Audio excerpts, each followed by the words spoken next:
Imagine if just a single drop of your blood could tell you not just how old you are, but exactly how fast your body is rushing towards your next birthday. Like Yeah. right at this exact second. Right, which is just a wild concept. It really is. Because for a long time, the conversation around aging has been anchored to this one static number, Mm, your chronological age, just the number of times you've traveled around the sun. But exactly. today, our mission for you is completely different. We are exploring a radical shift in how we measure human decline. And more importantly, we are looking at a staggering 25 years of data that actually reveals how to actively hit the brakes on that biological clock. Yeah, and it fundamentally changes our relationship with time, moving from this retrospective guess about how much damage your body has taken to a live, real-time feed of your biological degradation. A live feed of aging. Right, and once you have that live feed, the entire paradigm of preventative medicine shifts. It goes from just, guessing what might keep you healthy to actually proving what works over the span of decades. Okay, let's unpack this because we are dealing with two incredibly connected pieces of research today. Two really massive studies. Yes. First, a landmark 2022 paper published in the journal Life, which details a breakthrough DNA methylation biomarker called Dunedin pace. Such a crucial paper. And second, to answer the ultimate so what of that discovery, we have a massive brand new June 2026 observational study published in JAMA. Yeah, that one just came out. Exactly. And the second study looks at how lifestyle interventions actually stack up against the highly popular drug metformin when it comes to preventing the domino effect of multiple morbidity in pre-diabetic adults. Right, and putting these two sources side by side gives us the complete picture. I mean, the 2022 paper gives us the ultimate measurement tool, and then the 2026 data shows us the reality of what happens when we try to manipulate that measurement over a quarter of a century. So to frame this whole deep dive for you, the listener, I want you to think about the way most biological age tests work right now. You can order them online, you spit in a tube, and they act a lot like the odometer on your car. That's a great way to look at it. Right. They look at the wear and tear on your cells, and they just give you a static number, basically the total biological miles you've driven so far. Which is helpful but limited. Exactly. But our first source, Dunedin pace, is entirely different. It is a speedometer. Yes. It tells you exactly how fast your biological car is moving down the highway today, like in this current moment.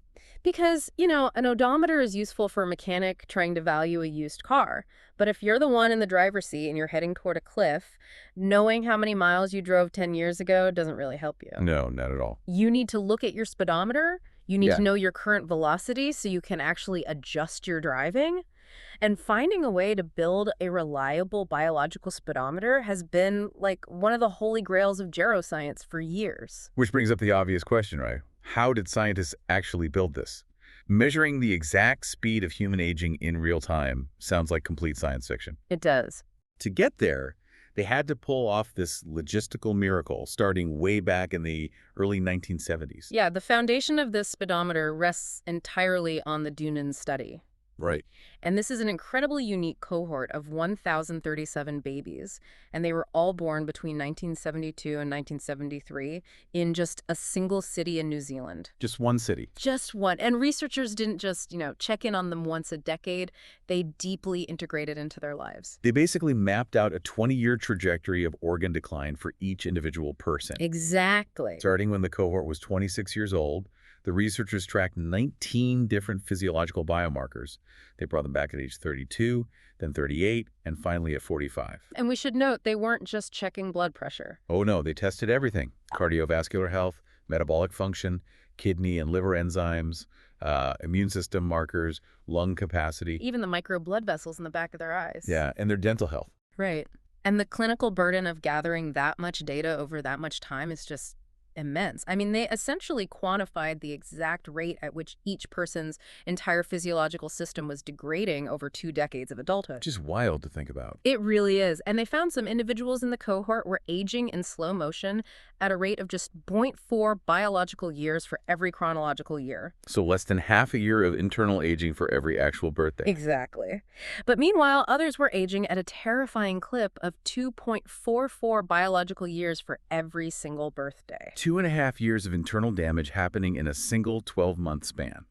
That is just brutal. It is. But as fascinating as that 20-year data gathering is, you obviously can't order a 2-decade, 19-organ longitudinal study at your annual physical. No, no, it's economically and practically impossible. Right. And that was the primary hurdle here. The researchers had this perfect map of how human bodies decline over 20 years, but they needed a way to measure it instantly. So they turned to epigenetics and machine learning.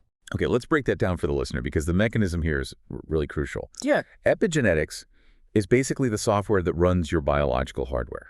If your DNA is the instruction manual, DNA methylation acts like these tiny chemical dimmer switches that basically turn certain genes on or off as you age. Exactly. And those epigenetic dimmer switches, they change based on your lifestyle, your stress, and obviously time. Right? So the researchers fed the massive 20-year database of organ decline into a machine learning algorithm, and they tasked it with finding a pattern in the blood that perfectly matched that physical degradation. Just finding the needle in the haystack. Right. And the algorithm zeroed in on 173 specific locations on the genome, which are called CPG sites. Okay. And the methylation pattern across those 173 tiny switches in just a single blood draw successfully predicted the exact pace of aging that took 20 years to measure physically. That is just incredible. It distilled 2 decades of exhaustive, multi-organ clinical testing down into one single vial of blood. Yep, one blood test. And the consistency of this tool is what truly makes it a breakthrough, I think. Because the researchers found the retest reliability was incredibly high. Super high. In statistical terms, the reliability score was 0.96 out of 1.0, meaning if you take the blood test on a Tuesday and then take it again on a Wednesday, you won't see wild random fluctuations. You get virtually the same result. And that level of stability is absolutely non-negotiable if you want to use a test in clinical trials. Why is that? Well, if a patient changes their diet or starts a new medication to slow down their aging, you have to know that a change in their test score is because the intervention actually worked, right? Not just because the test itself is noisy or random. That makes total sense. I have to play the skeptic for a second, though. Go for it. Anyone who follows the longevity space knows there are already a dozen epigenetic clocks out there. Clocks like Grimmage or PhenoAge have been heavily publicized. Definitely. So why is it so vital that this specific speedometer, Dendon pace, was built using a group of people who were all born in the exact same year? What's fascinating here is how the design of the Junan's study completely eliminates the historical noise that plagues other aging clocks. Historical noise. Yeah. Think about how a traditional clock like Grimmage was built. Researchers typically compare a 20-year-old to an 80-year-old at the same point in time. Okay, sure. But when you do that, you aren't just comparing the biological mechanism of aging, you are comparing two vastly different environmental histories. Ah, I see.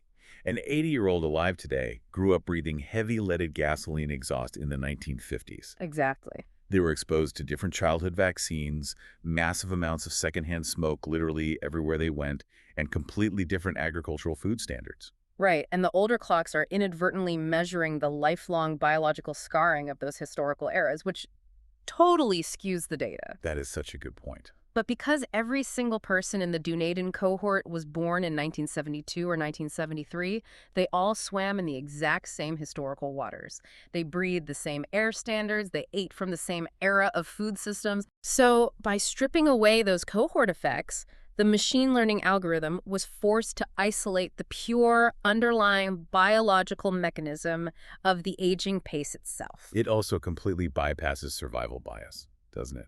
It does. Because by starting the clock when these people were Tom 6, long before the onset of age-related disease, they separated the actual real-time process of aging from the chronic illnesses that muddy the waters later in life. Spot on. Okay, so we finally have a precise speedometer. So what happens to the people who are driving too fast?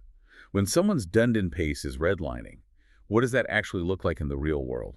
Well, it manifests as an accelerated version of everything we typically associate with old age. Okay. Within the Dunning cohort itself, the individuals with a consistently fast pace of aging demonstrated noticeably faster cognitive decline. Wow. Their balance deteriorated, their grip strength weakened, and it wasn't just hidden internal damage either. What do you mean? Independent raters, who were shown photographs of the participants, judged the fast-aging individuals to look significantly older than their same-age peers. So the outside absolutely reflects the inside. It really does. And the researchers didn't just stop with the New Zealand cohort. They took this newly built speedometer, And they tested it on older, established groups like the Framingham Heart Study and the Normative Aging Study. And did the predictive power hold up? It held up beautifully. In those older populations, a fast Dundon pace was an incredibly strong early warning signal for new chronic diseases, cardiovascular events, stroke, and severe disability. That's amazing. It even predicted mortality rates, basically matching or in some cases outperforming older clocks. But the most profound application of this speedometer isn't looking at older adults facing strokes, is it? It's looking at the complete other end of the spectrum. Yes. Because they applied Dundon pace to data from the E-Risk twin study, which tracks 18-year-olds. We are talking about teenagers, ostensibly at the absolute peak of human health. Right. And they specifically looked at teenagers who had grown up in poverty or who had endured what the researchers term polyvictimization. Which mean? It refers to compounded childhood trauma, growing up in environments with domestic violence, severe bullying, or just prolonged physical and emotional neglect. And the blood test revealed that the teenagers who had endured that severe trauma already had a significantly faster Dundon pace. Yes. Their biological speedometers were running hot at age 18, like years before any traditional doctor would ever diagnose them with high blood pressure or metabolic syndrome. Exactly. Childhood adversity is basically like driving a car with the parking brake on, you know? The chronic flood of stress hormones and inflammation literally accelerates the biological wear and tear of the engine decades before it should normally break down. Yeah, the allostatic load, which is the physiological toll of constantly being in a state of high alert, it fundamentally alters how those epigenetic dimmer switches behave. The trauma embeds itself into the rate at which their cells degrade. So what does this all mean? If our childhood environment factors that are completely out of a teenager's control can involuntarily force that speedometer needle up, the natural next question is whether our adult choices can intentionally bring it back down. Right. If we know trauma puts a brick on the gas pedal, how do we hit the brakes? And this raises such an important question because it is the exact transition point from observing the problem to actually intervening. Right. Because Den and Pace prove that our biological speed is a trackable, malleable metric rather than a fixed destiny, the focus shifts entirely to which interventions actually work over the long haul. Which takes us straight into our second source. Yes. The brand new 2026 observational study published in JAMA. This is a monumental follow-up to the Diabetes Prevention Program, or the DPP, which originally kicked off way back in 1996. Over 25 years ago. Yeah. Researchers essentially wanted to see how the choices made in the late 90s played out over a quarter of a century. And the scale of this follow-up is really what makes it so valuable. I mean, they tracked 11,173 adults who all started the study with prediabetes. Okay. And to find out what happened to them over the next 25 years, they didn't just rely on, self-reported surveys. They utilized Medicare and Medicaid administrative health claims data.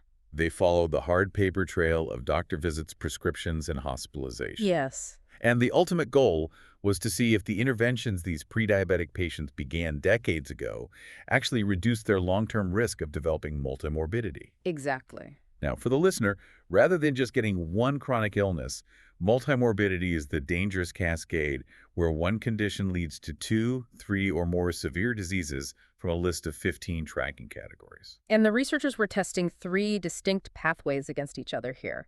An intensive lifestyle intervention group, a group taking the drug metformin, and a standard placebo group. But before we get to the winner, I want to zero in on metformin because we have to acknowledge the elephant in the longevity room. Oh, absolutely. Metformin is a massively popular drug originally used to control blood sugar, but over the last decade, it has become an absolute darling in the anti-aging community. It's everywhere.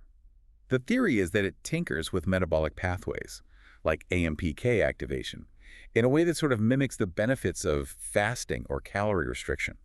You have tech executives and biohackers treating it like a magic pill for lifespan. Surely, a 25-year rigorous study backs up that kind of enthusiasm, right? Well, if we connect this to the bigger picture, we really have to recognize the difference between theoretical biochemical pathways in a mouse model and hard clinical outcomes in humans over decades. Right. The enthusiasm for metformin is based on genuine mechanistic logic, sure, but this study tracks pre-diabetic older adults navigating the real world. We have to strip away the hype and let the quarter century of actual health insurance claims data speak for itself. Let's look at the 25-year showdown. Sweat versus pills. When the dust settled, Who actually delayed the onset of multiple chronic diseases? The intensive lifestyle intervention was the undeniable victor here. Wow. Yeah. The participants who were randomized into the lifestyle group had a 21% lower risk of developing multimorbidity over that 25-year span compared to those taking a placebo. And we should clarify that the intensive part of that lifestyle intervention wasn't just, a doctor handing them a pamphlet that said, eat your vegetables. No, not at all. Back in the 90s, this was a heavily structured program. It involved rigorous dietary coaching aimed at achieving a specific percentage of weight loss, combined with mandated tracked minutes of moderate physical activity every single week. It was serious, sustained behavioral change. Yeah. And the compound interest of that behavioral change was profound. I mean, the 21% overall risk reduction is significant, but the results become even more striking when the researchers isolated what they called the costliest condition diets. And these are the worst case scenarios, right? The combinations of diseases that completely destroy a patient's quality of life and basically drain the healthcare system financially. Yeah. We are talking about severe combinations like end-stage renal disease paired with chronic heart failure. Exactly. And for those specific devastating combinations of diseases, the intensive lifestyle intervention reduced the risk by an incredible 43%. 43%. Yeah, a near halving of the worst outcomes through diet and exercise alone. It's just a staggering victory for preventative medicine. But what about the biohacker's favorite pill? How did metformin fare against a placebo? Well, in terms of preventing long-term multimorbidity in this population, metformin basically failed to show any statistically significant benefit. Hey, really? None. None. Over the 25-year period, the difference between taking metformin every day and taking a sugar pill was so minimal that it could have just been random statistical noise.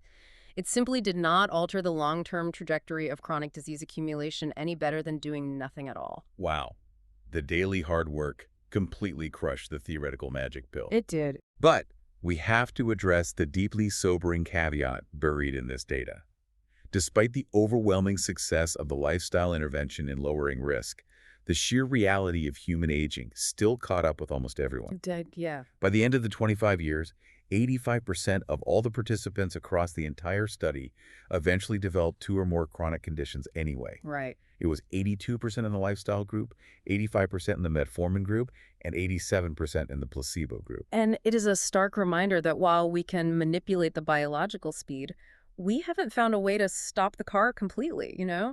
The biological degradation eventually breaches the threshold of clinical disease for the vast majority of people. Here's where it gets really interesting, though. Yeah. If 85% of people are going to end up navigating a maze of multiple chronic diseases anyway, why should you, the listener, care about a 21% risk reduction? Right.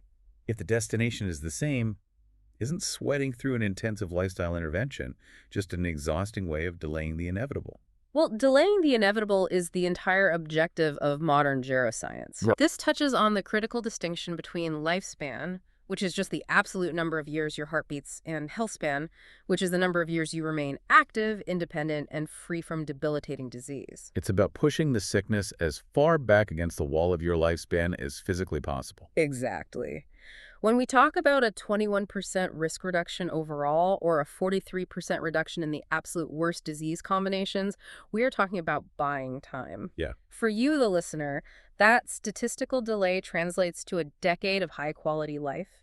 It is the practical difference between spending your late 60s and 70s traveling, hiking, and remaining independent versus spending those exact same years managing a calendar full of specialist appointments, recovering from invasive surgeries, and losing your mobility. Right. The diseases will likely arrive, but intensive lifestyle changes drastically shrink the percentage of your life that is defined by being a patient. Exactly. That reframes the entire effort. It's not about achieving immortality. It's about compressing the inevitable period of decline into the smallest, latest possible window of your life. And when you synthesize both the eLife paper and the JAMA study, the resulting narrative is highly actionable, isn't it? It really is. Let's bring it all together. We now possess Denin Pace, a highly reliable biological speedometer. By looking at 173 epigenetic switches, it allows us to track our pace of aging in real time from a single blood test, completely stripping away the historical noise of older epigenetic clocks. Right. We can see the biological wear and tear of stress, trauma, and lifestyle almost immediately. Instantly. But rather than just watching the speedometer climb in despair, We have a quarter century of hard Medicare claims data proving we actually have a highly effective emergency brake. Mm. Good old-fashioned intensive lifestyle intervention is currently our most proven, undeniable method for taking our foot off the gas pedal of chronic disease. The science clearly shows that while we are all bound to the same biological highway, you have a remarkable amount of agency over how fast your vehicle is traveling. I want to leave you with a final provocative thought to mull over, building directly on the reality of these two sources. The JAMA study didn't just track symptoms.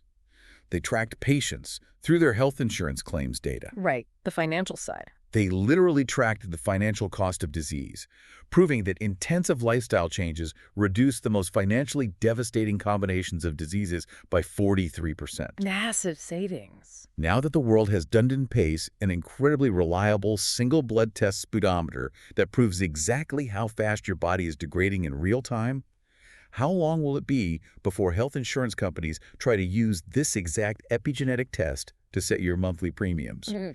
If your lifestyle choices definitively save the insurance company hundreds of thousands of dollars on chronic disease care decades down the line, will they soon demand to see your PACE score before they offer you a policy discount? Or worse, will they financially penalize you if your biological speedometer is running too fast? We're entering a brave new world of biological tracking, and the financial implications of knowing exactly how fast you are aging are really only just beginning to unfold. Thank you for taking this deep dive into the research with us.